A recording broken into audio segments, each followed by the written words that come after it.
ఎలా మర్చిపోబడ్డావురా? తనే నా జీవితం అనుకున్నా, తనే నా సర్వస్వం అనుకున్నా.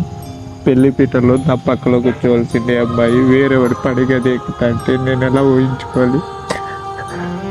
తలుచుకుంటుంటేనే వాళ్ళంతా జిలకరిస్తాందిరా. అందుకే నేను ఏం పాపం చేశాను రా?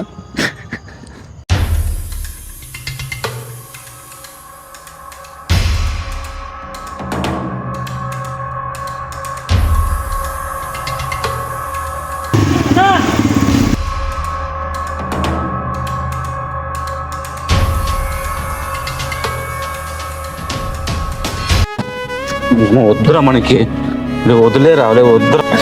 నేను ఉండను బావ, తను లేకున్నట్లు నేను ఊహించుకోలేకపోతున్నాను.